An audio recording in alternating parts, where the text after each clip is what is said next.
ऋषिका एक बेहद ही अमीर फैमिली से बिलोंग करती थी, मगर थोड़ी सी इंडिपेंडेंट और फ्रीडम लाइफ के लिए वो आंध्र प्रदेश के नेल्लोर में जॉब करने के लिए शिफ्ट हो जाती है। ऋषिका नेल्लोर में ही एक बहुत ज़्यादा लेविश फ्लैट में शिफ्ट होती है, मगर उसे पता नहीं था कि उसी फ्लैट में उसी के साथ एक जली हुई लाश की आत्मा रहती है।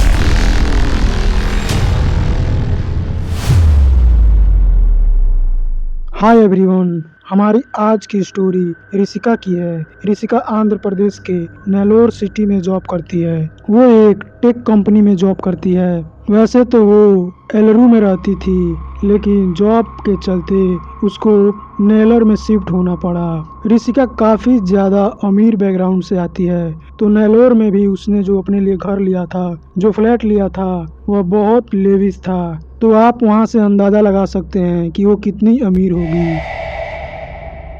ऋषिका के घर में उसका एक छोटा भाई था और उसके मॉम डैड थे। ऋषिका ने यह जॉब सिर्फ एंजॉयमेंट के लिए की थी, बिकॉज उसके खुद के शहर में जितने भी दोस्त थे वह सब यहाँ वहाँ बिखर गए थे और आधे से ज़्यादा दोस्त उसके नेल्लोर में आ चुके थे। और दूसरी बात कि उसके घर में बहुत ज़्यादा रिस्ट्रिक्शन भी थी, और इन सब के चलते ही वह सोचती थी कि क्यों न मैं जॉब के बहाने घर से बाहर चली जाती हूँ, छोटी मोटी जॉब भी कर लूँगी और साथ में बाहर मैं अपने दोस्तों के साथ मिलकर एंजॉय भी करती रहूँगी। और इस तरीके से ऋषिका नेल्लोर में शिफ्ट हो गई।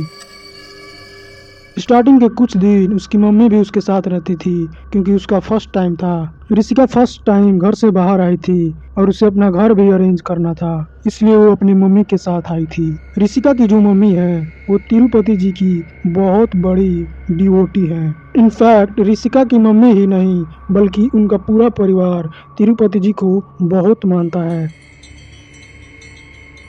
इसलिए ऋषिका के मेन हॉल में तिरुपति जी का एक बहुत बड़ा 3D फ्रेम लगा दी गई थी। और जब ऋषिका की मम्मी घर वापस जाने लगी तो ऋषिका को तिरुपति जी का एक लॉकेट भी दिया था, जो ऋषिका को नेगेटिव एनर्जी और बुरी नज़र से बचाने के लिए था।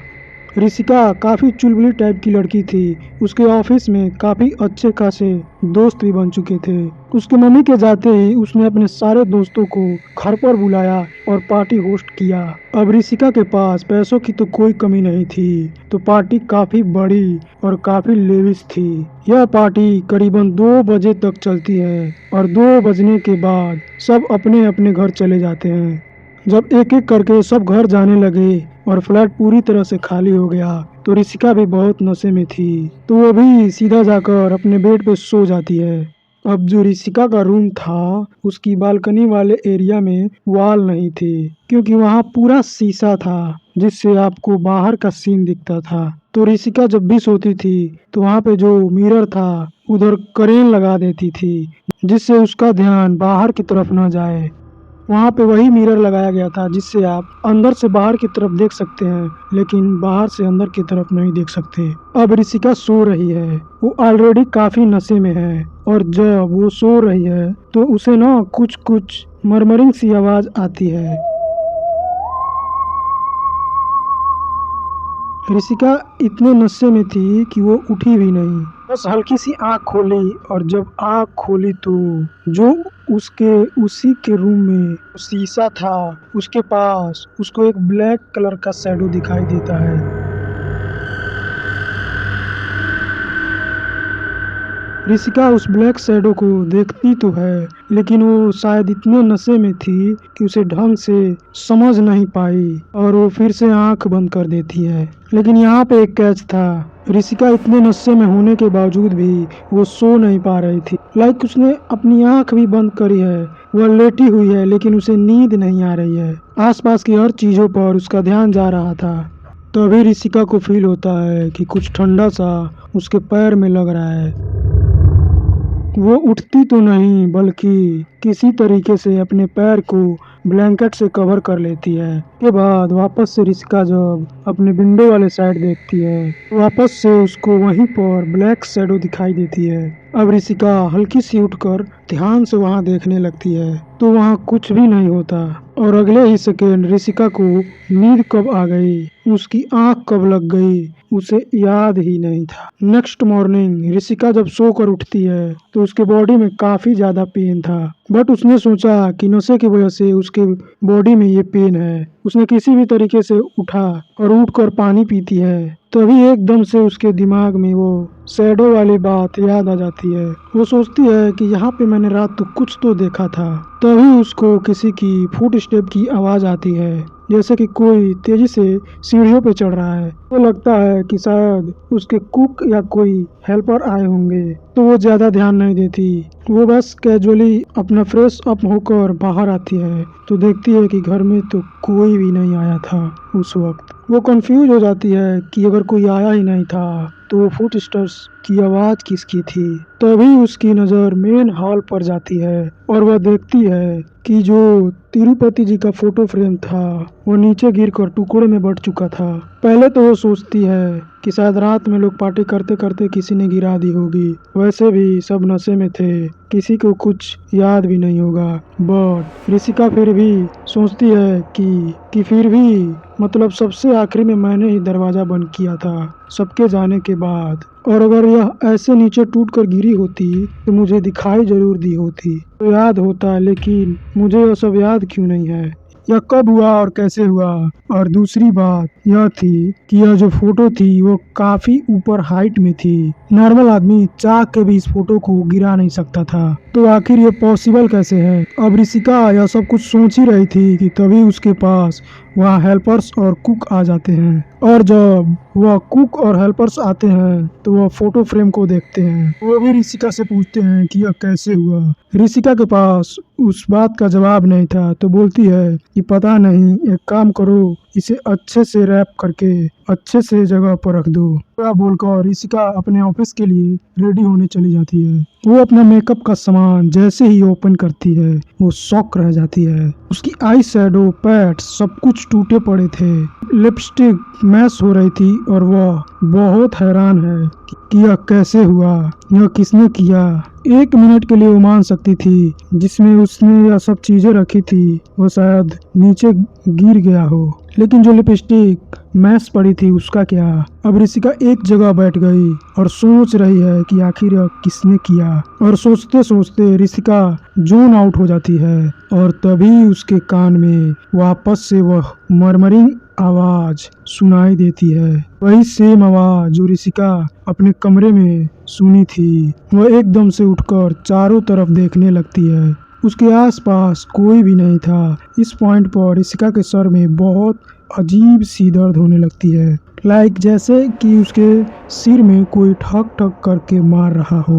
वो अपना सर पकड़ के बैठ जाती है। तभी वहाँ पर उसकी कुक आती है उसने खाना पूछने के लिए। अब कुक ऋषिका को ऐसे सर पकड़ते हुए देखती है तो पूछती है, क्या हुआ, सब कुछ ठीक तो है ना। तो ऋषिका बोलती है, कुछ नहीं, बस कल रात का हैंगओवर है, एक काम करो, तुम मेरे लिए लेमन टी ले आओ। और कुक अपना सर हिलाकर वहाँ से चली जाती है। थोड़ी देर तक ऋषिका वहीं बैठी रहती है और फिर उसको आवाज सुनाई देती है। उसका जो दरवाजा है धीरे धीरे से खुलता है। को लगता है कि शायद कुक को बोला था लेमन टी लाने के लिए, तो शायद वही आई होगी। और वो पीछे देखती भी नहीं, उसके सामने एक कप चाय से आता है और वो सीधा कप को उठा लेती है और चाय पीने लग जाती है। वो पीछे नहीं देखती मुड़कर कि कुक है या कोई और है, कौन लेकर आया है, कुछ भी नहीं देखती वो। अब ऋषिका ने जैसे ही चाय उठाई ही थी कि तभी उसका फोन बजने लगता है, क्योंकि वो ऑफिस के लिए रेडी हो रही थी। तो उसके दोस्त पूछते हैं कि तू अभी तक ऑफिस क्यों नहीं आई। जैसे ही वो अपना फोन उठाने के लिए जाती है तभी पीछे से वापस दरवाजा खुलता है, और अब एकदम से दरवाजा खुला तो ऋषिका भी हैरान हो गई कि अब कौन आ गया। तो वह पीछे मुड़कर देखती है तो इस बार कुक खड़ी थी और कुक के हाथ में चाय थी, और वह कुक को पूछती है कि तुम वापस से चाय क्यों लेकर आ गई। तब वो बोलती है कि मैं तो अभी अभी आ रही हूँ, मैं कहाँ वापस से लेकर आई। और अब ऋषिका सोचती है कि एक मिनट, मैंने तो अभी अभी जस्ट चाय ली थी ना, अपनी कप लिया था, अब वो अपने रूम में चारों तरफ देखने लगती है, लेकिन वो कप अब कहीं नहीं दिख रहा था जो अभी जस्ट उसने टेबल पर रखा था। उसे कुछ समझ नहीं आ रहा था कि यहाँ चल क्या रहा है। अभी तो जस्ट मुझे चाय सर्व कर रही थी, तो आखिर वो कब कहाँ चला गया। वो कुक को बोल रही थी कि अभी तो तुम आई थी ना, इससे पहले कौन आया था। अब यहाँ पे ऋषिका एकदम से कंफ्यूज हो जाती है। उसको लगता था कि यह सब उसे नशे की वजह से हो रहा है। शायद उसका नशा अभी तक उतरा नहीं है, या फिर बात कुछ और ही है। इस वक्त पर ऋषिका ऑफिस से छुट्टी ले लेती है। ऑब्वियसली वो बहुत ज़्यादा फ्रस्ट्रेट थी, तो जो कुक उसके लिए चाय लेकर आई थी वो जल्दी से पीती है और वापस सोने के लिए चली जाती है, यह सोचकर कि थोड़ी देर वह सो लेगी तो उसको आराम मिलेगा। ऋषिका बेड के ऊपर लेटी तो थी, पर उसको नींद नहीं आ रही थी। आंखें बंद करती तो भी उसके कान बिल्कुल अलर्ट थे, जैसे कोई उसको सुन रहा हो। तभी उसे अगेन किसी के चलने की आवाज़ आती है। वो उठकर देखने की कोशिश करती है, बट इस पॉइंट पर ऋषिका की बॉडी हिल भी नहीं पा रही थी, जैसे कि मानो उसकी बॉडी को किसी ने बेड से चिपका दिया हो। वो काफ़ी कोशिश करती है। ऋषिका बताती है कि यह चीज़ उसके लिए इतनी ट्रोमेटाइजिंग थी कि वो वर्ड्स में एक्सप्रेस भी नहीं कर पा रही थी। उसने बताया कि उसने हर वो कोशिश करी उठने के लिए जो वो कर सकती थी, बट उसकी बॉडी का 1 इंच तक नहीं हिला। ऋषिका बस उठने के लिए कैसे भी कोशिश करती रही कि तभी उसे ऐसा लगा कि जैसे उसका नाम किसी ने चिल्लाया है। उसको लगता है कि शायद वो हेल्पर्स होंगे जो ऋषिका को बुला रहे हैं, तो ऋषिका मुंह से उनको बुलाने की कोशिश कर रही है, उनको पुकारने की कोशिश करती है हेल्प के लिए, लेकिन न तो ऋषिका हिल पा रही थी और न ही कुछ बोल पा रही थी। वो बस तड़प रही थी। और तभी ऋषिका ने जो तिरुपति जी का लॉकेट पहना था वो अभी इतना गर्म हो गया कि ऋषिका को लग रहा था कि जैसे किसी ने जलता हुआ लोहा उसके चेस्ट पर रख दिया हो। और उसी के चलते एकदम चिल्लाते हुए ऋषिका ऐसे एकदम खड़ी हो जाती है, लाइक बैठी भी नहीं, वो सीधा बेड के ऊपर खड़ी हो जाती है। इसके बाद ऋषिका अब जोर जोर से हांफने लग जाती है। वह तुरंत भागते हुए रूम को छोड़ती है, रूम से बाहर आ जाती है और चिल्लाने लग जाती है, हेल्प मांगती है। लेकिन उसको रियलाइज होता है कि उसका पूरा घर खाली था। वहाँ पर न तो कोई हेल्पर्स थे और न ही कोई कुक थी, कोई भी नहीं था उसके घर में, अकेली थी पूरे घर में। वो कंफ्यूज हो जाती है कि आखिर सब लोग कहाँ चले गए। और तभी उसकी नज़र हाल में गिरी हुई फ्रेम पर जाती है। वो अभी भी वैसे ही टूटी हुई जमीन पर पड़ी थी जैसे उसने सुबह में देखा था। लेकिन उसको तो याद था कि उसने हेल्पर्स को बोला था कि फ्रेम को अच्छे से रैप करके स्टोर रूम में रख दो, और उसने सिर्फ बोला ही नहीं था बल्कि उसने अपनी आंखों से देखा था जो हेल्पर्स थे वो उस फ्रेम को अच्छे से रैप करके स्टोर रूम में रखने जा रहे थे।